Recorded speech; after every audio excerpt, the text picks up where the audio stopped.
Not that. By the way, come over here. I need a reference point so they understand how big this protein skimmer is. You want me to get inside of it? No.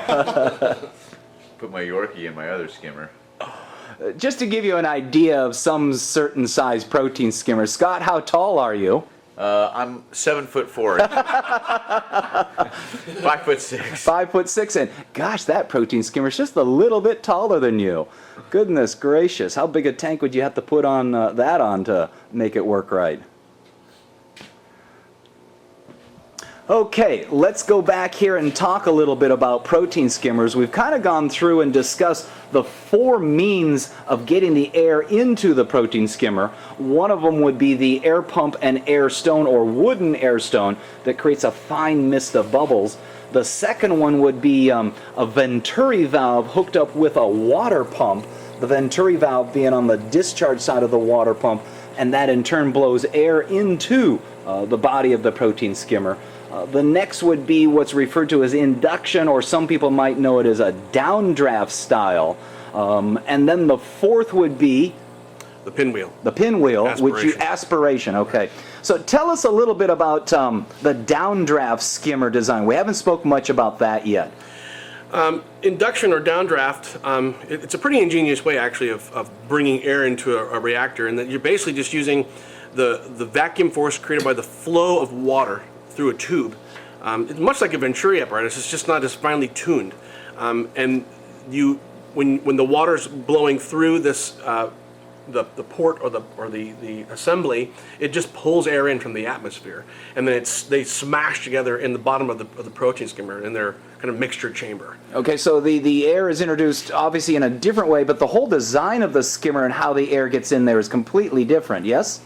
Well, yeah, and much like a Venturi, like a pressure side Venturi apparatus, you need a very large pump because the amount of air is entirely dependent on the volume of water flowing through. Okay, okay. So you need a very large pump, and then you, like in a Beckett style or that the downdraft style skimmer, especially the larger ones. I mean, it's basically a really tall tube. Right. Water's being pumped to the top of the tube. Right. And as that water is blasted down that tube, air is being drawn in, and then it gets mixed towards the bottom of the tube, and then the bubbles move from there. Bubbles and water move from there into the reaction chamber. And it takes a pretty good size water pump to drive one of those downdraft skimmers.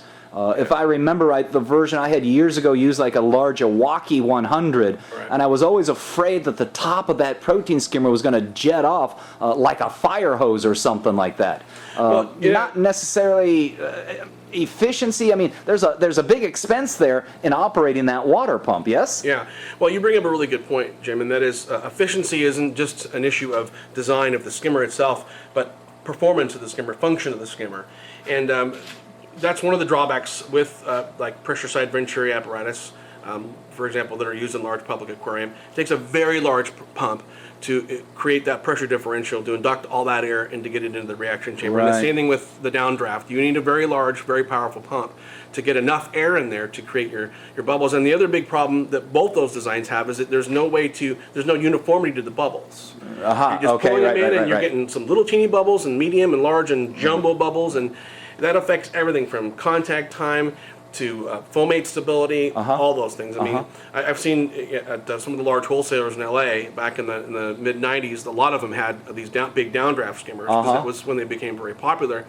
But I'd see this percolating inside this giant neck, and I would just how are those things going to work efficiently when there's no stability in that foam head? It wasn't that calm pulsing rising of foam that you want to see. It was just this gurgling and percolating, kind of like a coffee pot percolating. Right. So not very efficient from many different standpoints. Okay. Efficiency being, as you say, in the size of the bubbles and its ability to drive those organics out. And of course, then there's the cost of operating that water pump as well. Well, absolutely. I mean, you mentioned an Iwaki. I mean, if you needed to use, say, an Iwaki 70 to run your protein skimmer, be it a pressure side Venturi or an induction, I mean, that's a lot of power. Off the top of my head, I don't know, but I think they're at least 150 watts. I don't know, but yeah, it's up there. Maybe more. And that's running 24/7. Right. And then there's the heat also created by the pump, Yes. pulling in that much power. So to contrast that, for example, and this is a really neat way to kind of look at this. This pump here, which is running this Model 180, this pump draws about 40 watts. Right? It pulls in about 15 liters of air per minute. Okay, so it's about 900 liters an hour. If you had the same type of skimmer, a similar type of skimmer, a size skimmer, with say an induction or even a Venturi, pressure side Venturi apparatus, you'd need a fairly large pump to pull this amount of air in, but you wouldn't have nearly the same surface area because of the uniformity in the size of the bubbles. So you would need more power to bring in the same amount of air, and you'd get less efficiency because of the bubble size. Okay. It's not consistent. So all the way around, it's just not a very good design. It functions, you know, it works. It's going to make bubbles and foam just like any protein skimmer would. But at the end of the day, you know, when the electric bill comes, right. You know, that's kind of where you know, design elements take the next step. And really, I mean, look, a lot of the new products coming out of Europe. I mean, in Europe, you know, the cost of electricity and utilities is extremely high, much higher than it is here. So they've always been very forward-thinking on efficiency. That's why Tunzi pumps that pull, you know, 3,000 gallons an hour consume 20 watts. Or, you know, Siche pumps from Italy, you know, they're doing a large volume of water with very low power consumption. Okay. And that's a win-win on all sides for protein skimmers, although there are some caveats there because certain pumps, say like Siche pumps, for example, while they're very efficient, they use ferrite rotors, which is the magnet section, and the ferrite rotors aren't very strong.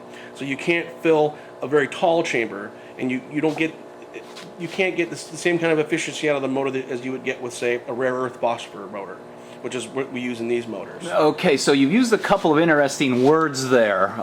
Ferrous, and I didn't catch the last one, but those are all references to what? The magnet that's used in the impeller itself? Yeah, the rotor. Okay, the rotor, which is the propeller that spins inside the pump itself.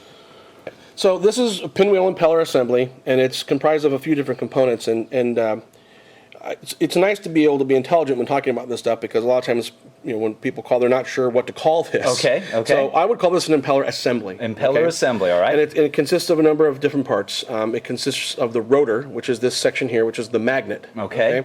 And in this case, it's coated because it's a rare earth phosphor. Rare earth phosphor means it's a fancy magnetic material? Well, rare earth just have a very strong magnetic property to them. They can hold a very strong charge. Okay. So versus the ferrite, which we were talking about, it's a little weaker charge. Okay. But the ferrite can be exposed because it doesn't react with the salt water the same way. Okay, so it's a magnet that's encapsulated in some kind of a plastic shield. Casing, right. Okay. And inside the bottom of the rotor, there's a bearing. It's ceramic, right? And that's what the ceramic shaft spins on, this piece here. Okay. So you can see the bearing right there. All right. Okay. So this spins on that. Right? Okay. There's also another bearing in the top section here, which is right there. All right. Okay. So we put the pinwheel impeller on top of the rotor, which is called the rotor head, right? You have your bearing here and your bearing down here. So the ceramic shaft, which is what this spins on, goes through those, and you can see how it mates up. Now, this is an important design element, too, in that what makes a pump quiet, right, is the how the difference in the diameter of the shaft, outside diameter of the shaft, and the inside diameter of the bearing. Okay.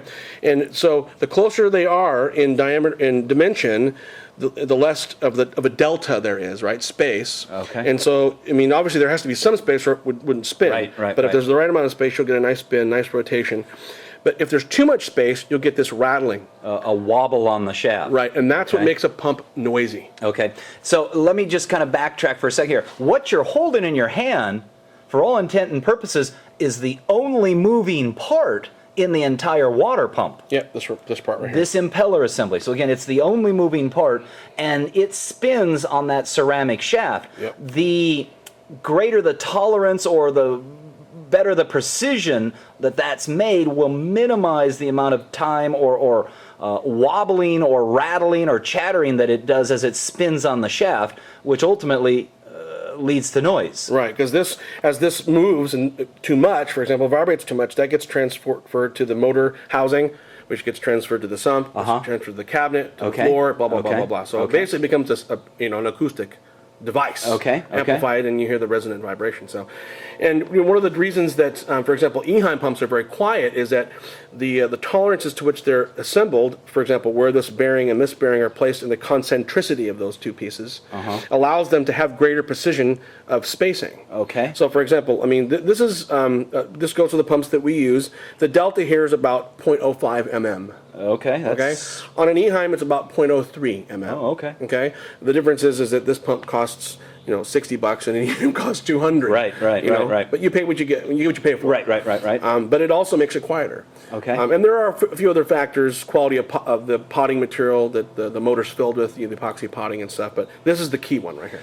And in turn, that impeller fits into this submersible water pump, and that in turn then discharges out through that elbow into the body of the protein skimmer. So there's inside this housing, there's coils wound up, right, in a circular fashion, and there's a well inside of here where that impeller assembly goes, where the rotor goes. Okay. So when the coils are charged with power, right, that they create a magnetic field which makes the rotor spin. Okay. And that's how you get the thing to move. Okay. That's how all pumps work. Kind of an armature arrangement. Okay. Yeah, but it's all magnetic fields. All magnetic fields. It's all ball bearings. And that's all that can be submersed in the water, obviously. This one can, yeah. Okay. It's epoxy potted. Excellent. All right, well, make it a point to come on back for the next part so we discuss the materials that are used in making a protein skimmer. We'd also like to discuss just briefly a little bit about these cone skimmers.